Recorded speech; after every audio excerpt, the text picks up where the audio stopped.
Menanggapi adanya dugaan pembangunan sekolah rakyat di atas lahan pertanian pangan berkelanjutan, puluhan warga yang tergabung dalam Aliansi Poros Tengah melakukan audiensi dengan anggota DPRD Kota Pasuruan.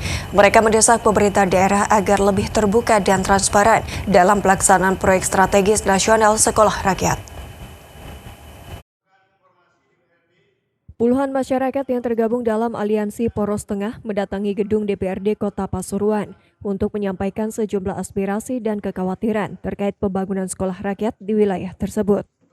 Dalam audiensi ini, Aliansi menyebut adanya dugaan pembangunan sekolah rakyat yang berdiri di atas lahan pertanian pangan berkelanjutan atau LP2B. Mereka menilai meskipun sekolah rakyat merupakan bagian dari proyek strategis nasional, namun perlindungan terhadap lahan pertanian produktif tetap menjadi kewajiban dan tanggung jawab pemerintah daerah. Ketua Aliansi Poros Tengah Sugeng Samyaji menyampaikan adanya dugaan ketidaksesuaian dalam proses penerbitan persetujuan kesesuaian kegiatan pemanfaatan ruang atau PKKPR.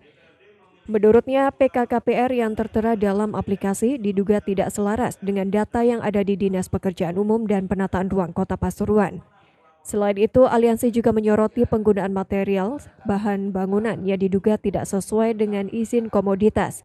Kondisi tersebut dinilai berpotensi menimbulkan kerugian negara apabila tidak dilakukan pengawasan secara ketat.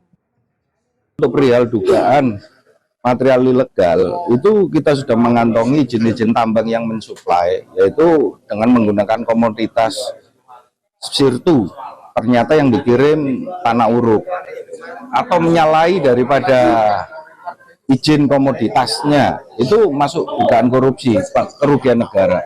Yang berikut tentang spesifikasi, itu kita akan melihat dengan survei ke lokasi memang tidak sesuai juga.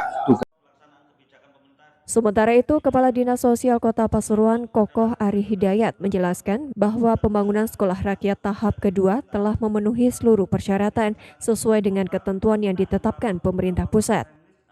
Pihaknya juga menegaskan pelaksanaan proyek tersebut telah melalui proses administrasi dan koordinasi dengan instansi terkait. Pembangunan sekolah rakyat kita itu merupakan pembangunan tahap 2, jadi pembangunan sekolah rakyat permanen itu diusulkan oleh pemerintah Kota Pasuruan seluas 7,3 hektar, dan itu semua sudah kita penuhi persyaratannya. Jadi untuk membangun sekolah rakyat itu maka diperlukan persyaratan-persyaratan yang disampaikan oleh pemerintah pusat dalam hal ini Kementerian PU, termasuk ada sertifikatnya, kemudian tidak dalam sengketa, kemudian ada RKKPR, ada Andalalin, ada UKL UPL, dan juga persetujuan bangun gedung.